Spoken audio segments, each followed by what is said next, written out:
سلام، با من همراه باشیم بریم آموزش تبدیل کردن این چشم به این چشم رو ببینیم که نتیجه فوق‌العاده‌ای داره و میکاپمون رو با این رژ لب ترند جذاب تموم کنیم. برای شروع از یه بیس چرب قهوه‌ای رنگ پشت چشمم استفاده میکنم و سعی میکنم که نزدیک به بن موژم این کار رو انجام بدم. برای اینکه کنترل داشته باشین روی رنگ تیرتون بهتر که از یه براش متراکم و باریک استفاده کنین که من از برند جساب استفاده کردم. رنگ قهوه‌ای رو خیلی آروم و با حوصله به سمت بالا فیدش میکنم و حین فید سعی میکنم که شیپ اصلی و جذابی که از این سایه مد نظرمه به سایه‌ام بدم. این کار رو باید خیلی با حوصله انجام بدین که هیچ خط و مرزی پشت چشمتون نباشه. یه سایه قهوه‌ای پودری به صورت رفت و برگشتی پشت چشمم میزنم تا سایه‌ام کاملا خشک بشه. نزدیک بن موژم با یه مداد مشکی رنگ لاین باریک میکشم و سعی میکنم که با یه براش متراکم فیدش کنم به سمت بالا. شما خیلی مواظب باشید که براشتون مثل من نره تو چشتون. این کارو خیلی آروم و با حوصله انجام بدین. سعی کنین ادغامش کنین با سایه قهوه‌ای رنگتون و هیچ خط و مرزی توی اون قسمت قرار نگیره. این کارو میتونین به صورت رفت و برگشتی انجام بدین و پرتابی به سمت بیرون.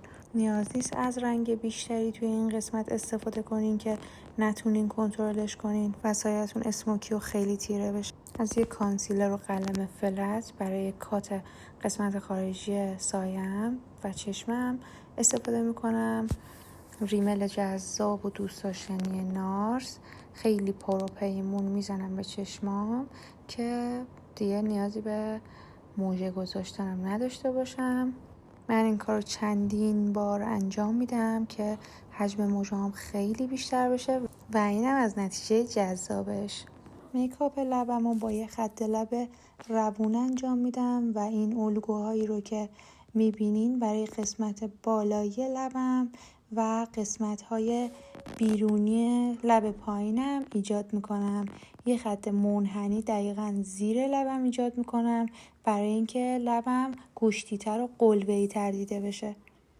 خطوط راهنما رو مشخص میکنم روی لبم. توی این رژ لب قسمت‌های خارجی لب باید رنگ تیره تری داشته باشن نسبت به قسمت‌های داخلی لب. این کار باعث میشه که لب‌های شما قلوه‌ای تر و برجسته تر دیده بشه. من توی این ویدیو از خط لبم استفاده کردم برای قسمت‌های بیرونی لبم.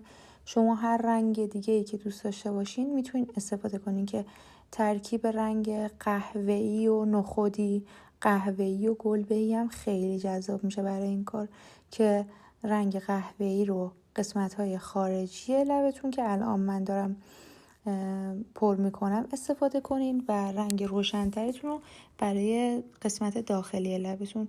من در اینجا برای قسمت‌های داخلی لبم از کانسیلر روشنم استفاده کردم.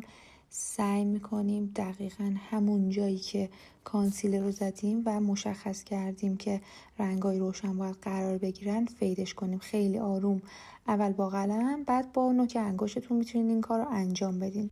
سعی کنین دقیقاً همون قسمتی که مشخص کردیم برای رنگ روشن تر فیدش کنین و خیلی بیرون نبرینش.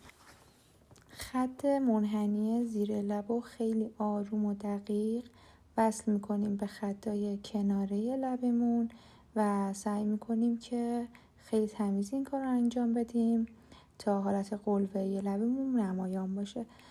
بعد از اینکه قسمت‌های روشن رو فید کردیم، حالا از قسمت‌های تیره با یه فشار دست خیلی کم میکشیم روی قسمت‌های روشن لبمون تا با هم ادغام و فید بشن. همینطور که میبینین دورش رو با قلم کاملا آنکارد میکنم و با یه لیپ گلس جذاب کارم رو تموم میکنم. امیدوارم که آموزشم براتون مفید بوده باشه و دوستش داشته باشین.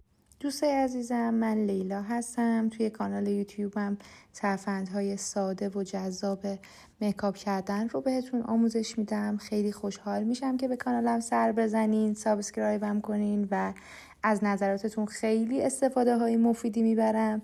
ممنون میشم که ویدیوهای منو میبینین و منتظر ویدیوهای آموزشی بعدی من باشین، چون که توشون خیلی نکات عالی رو گفتم. مطمئنم که دوستشون خواهید داشت و من با تمام وجود همتون رو خیلی دوست دارم.